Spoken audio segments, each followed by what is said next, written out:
રાજકોટ મહાનગરપાલિકા દ્વારા જ્યારે રાજકોટના કમિશનર તરીકે વિજયભાઈ મહેરા સાહેબ હતા ત્યારે રાજકોટના તમામ માલધારીઓને એવું કહેવામાં આવ્યું હતું કે આપના જે પશુધન છે એને સારી અને સ્વેચ્છાએ રાખો, તમે માલધારી વસાહત જેથી કરી રાજકોટનો વિકાસ થાય। ત્યારે માલધારી સમાજના આગેવાનો સહમત થયા હતા અને 4 એનિમલ હોસ્ટેલ પાસ કરવામાં આવી।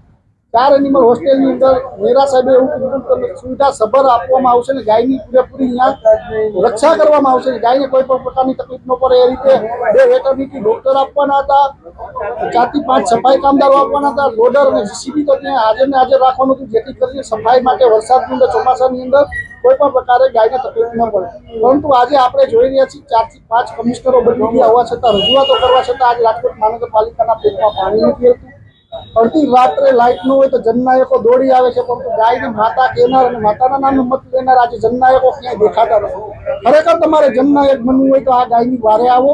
અત્યાર સુધીમાં હજારો ગાયોના મોત રાજકોટ મહાનગરપાલિકાના દોડધબાની અંદર થઈ ગયા છે।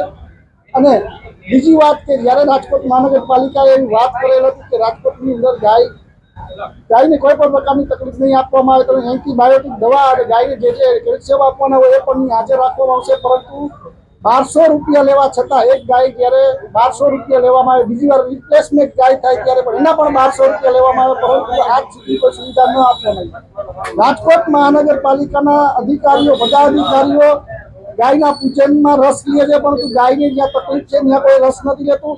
ભૂતકાળની અંદર રાજકોટની અંદર 1.5 થી 2 લાખ ગાયો હતી। આજે આપણે રાજકોટની અંદર માત્ર ને માત્ર 25,000 ગાય ભેગી કરવી હોય તો પણ રાજકોટની અંદર ન થઈ શકે।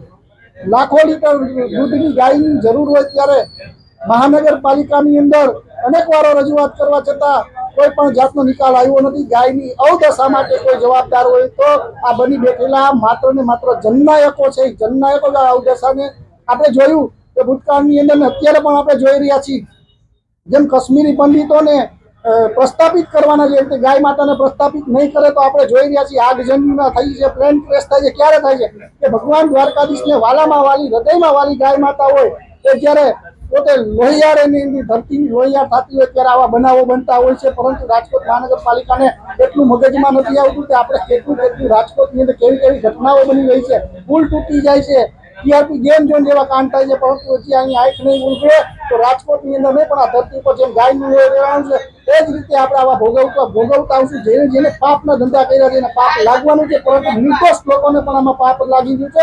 માત્ર ને માત્ર આ પાપ હોય તો રાજકોટ મહાનગરપાલિકાના જનનાયકો અને રાજકોટ મહાનગરપાલિકાના હિસાબે અત્યારે ગાયની કપોળી સ્થિતિ છે।